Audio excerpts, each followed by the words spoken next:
Dans ce récit bien connu de la Passion, je suis frappé par le contraste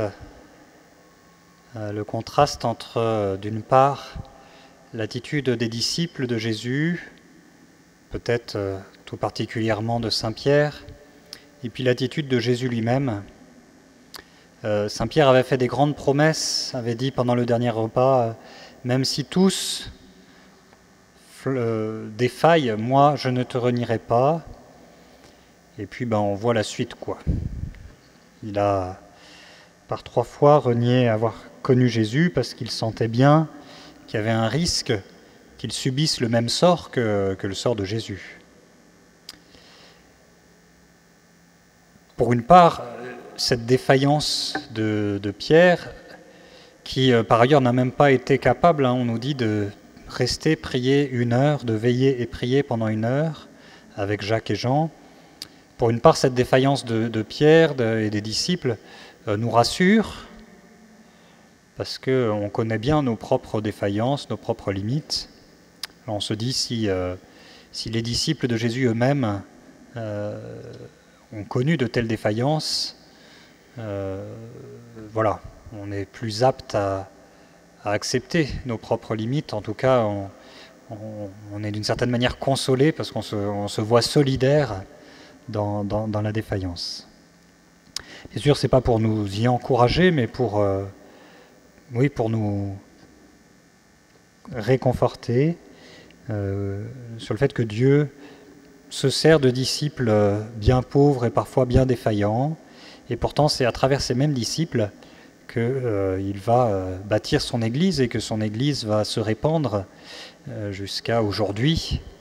C'est à travers le témoignage de ces mêmes disciples, de Pierre et des autres, après la résurrection, que l'Église a pu se développer.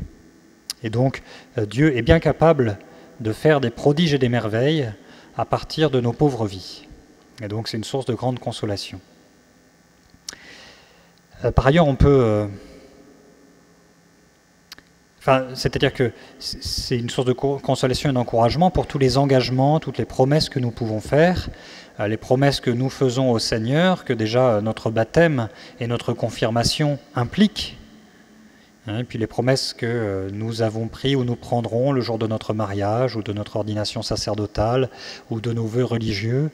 Voilà, toutes ces promesses qui sont importantes et qui font partie de la vie et de la vie chrétienne, eh bien, nous savons d'expérience, et puis le témoignage des disciples nous montre bien qu'il en est ainsi de tout temps. Nous savons que ces promesses sont difficiles à tenir et que nous avons besoin de la grâce de Dieu. Et pour cela, il est bon, en contraste, de voir l'attitude de Jésus. Moi, en lisant ces récits de la Passion, je suis toujours frappé par l'assurance, la détermination, la force de caractère de Jésus qui est inébranlable dans sa passion. Parfois on fait des portraits de Jésus un peu mièvres, et puis il y a tout un tas d'images sulpiciennes, 19e, avec des représentations de Jésus assez mollassons ou mièvres. Quand on lit les récits de la Passion, c'est pas un Jésus mièvre qui nous est donné à contempler, mais c'est un Jésus animé d'une force de caractère qui est la force de l'esprit qui nous impressionne. Il est rejeté par son peuple, trahi par l'un de ses disciples les plus proches, et puis renié par l'un des autres et abandonné par les autres. Sur lui va déferler toute la violence et tout le péché du monde, tout ce qu'il y a comme jalousie. On nous a mentionné qu'il a été livré par jalousie, tout ce qu'il y a comme rancœur, et on lui crache dessus, on l'insulte, on le tourne en dérision, on le frappe. On tourne en dérision ce qui est le plus précieux pour lui, à savoir l'amour du Père, le royaume. Certainement sur le chemin de la croix, peut-être il y en a qui lui font des croche-pattes pour le faire tomber. On nous dit dans le chemin de croix traditionnel, c'est pas dans les évangiles, mais on fait mémoire de 3 chutes de Jésus sur le chemin de croix. Bien sûr, Jésus chute sous le poids de la croix, mais aussi peut-être parce que certains l'ont poussé, on lui a fait des croche-pattes. Voilà, toute la violence qui se déferle sur Jésus. Et Jésus demeure ferme, inébranlable. Il poursuit son chemin de croix et il donne sa vie jusqu'au bout. Alors on peut être saisi par ce contraste entre la défaillance des disciples et puis la détermination de Jésus, qui correspond déjà à ce qui était annoncé dans la première lecture du prophète Isaïe. « J'ai rendu ma face dure comme pierre ». C'est une image pour dire la détermination intérieure de Jésus, d'aller jusqu'au bout, de donner sa vie. Et alors, en voyant ce contraste entre la défaillance des disciples et puis la détermination intérieure de Jésus, on a envie de dire à Jésus, mais quel est ton secret ? Quel est ton secret pour pouvoir ainsi donner ta vie ? Parce qu'on aimerait bien, nous, avoir la même force de... Enfin, c'est pas seulement force de caractère, mais la même force intérieure. Quel est ton secret, Seigneur Jésus ? Le secret de Jésus, il réside dans sa prière et dans la prière à son Père, parce qu'on le voit au cours du récit de sa passion, on le voit qu'il prie. Il prie au moment de célébrer la Pâque avec ses disciples. Il chante les psaumes, il dit les prières de son peuple. Il prie à Gethsémani avec cette prière. Le récit de la passion de Marc, qu'on entend cette année, nous donne à entendre un mot qui est que chez saint Marc, dans la bouche de Jésus. Jésus prie à Gethsémani en disant « Abba, Père ».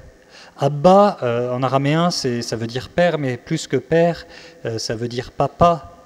C'est-à-dire que c'est une manière intime de s'adresser à son Père. Et donc on voit toute l'intimité de la prière de Jésus, toute la relation qui unit Jésus à son Père, au Père éternel, et qui fait sa prière de tout instant, et notamment à ce moment décisif. Et puis on voit Jésus qui, certainement pendant son procès, il prie intérieurement, en tout cas, il médite les Écritures, puisqu'il y fait référence, et puis sur la croix, il prie encore son Père, en disant « Mon Dieu, pourquoi m'as-tu abandonné ?» et en citant, en priant le psaume, un des psaumes de son peuple. Et même dans ces paroles déchirantes, « Mon Dieu, pourquoi m'as-tu abandonné ?» où Jésus rejoint la détresse de tous les hommes qui peuvent à certains moments se sentir abandonnés de Dieu, et bien même dans cette prière, dans ces paroles, Jésus demeure justement en prière et demeure tourné vers le Père, même au moment où c'est le plus difficile. Tout le récit de la Passion, derrière, ou de manière sous-jacente aux événements qui nous sont rapportés, il y a cette prière continuelle de Jésus. Et c'est de cette prière continuelle, de cette relation à Dieu son Père et notre Père, que vient la force intérieure de Jésus, qui lui permet d'accomplir sa mission. Alors que justement, c'est ce qui fait défaut chez Pierre, Jacques et Jean. On voit qu'ils n'ont pas eu la force de prier pendant 1 heure. Alors si nous désirons avoir cette même force de caractère et être fidèles à nos engagements, quels qu'ils soient, être fidèles à nos engagements, eh bien il n'y a pas d'autre chemin que de nous fortifier auprès du Père dans la prière. Ce à quoi nous invitait encore la première lecture, toujours du prophète Isaïe. Chaque matin, il éveille mon oreille pour que j'écoute comme un disciple. Le Seigneur mon Dieu m'a ouvert l'oreille. Voilà, chaque matin, qu'est-ce qui éveille mon oreille ? Est-ce que c'est la radio ? Est-ce que c'est mes MP3 ? Est-ce que c'est mes ruminations intérieures ? Mon amertume, mes rêves les plus fous, ou est-ce que c'est la parole du Seigneur qui me réveille chaque matin ? Chaque matin, il éveille mon oreille pour que, en disciple, j'écoute. Sainte Thérèse Bénédicte de la Croix, Sainte Edith Stein, son nom avant sa vie religieuse, Edith Stein, et puis son nom de religieuse, Thérèse Bénédicte de la Croix, philosophe carmélite qui est morte en camp de concentration pendant la Seconde Guerre mondiale, disait qu'on reconnaissait ce qui comptait dans la vie d'une personne par la première heure de chaque journée. Et même sans aller jusqu'à la première heure, mais qu'est-ce qui m'éveille chaque matin ? Bien souvent, et je m'inclus dans le lot, Je ne suis pas meilleur qu'un autre, bien souvent. Ce n'est pas la prière, ce n'est pas de me tourner vers le Seigneur qui m'éveille chaque matin. Il faut du temps.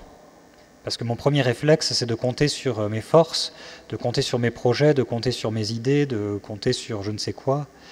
Et puis au bout d'un moment, je me dis, mais tiens, si je comptais sur le Seigneur, et je me tourne vers lui.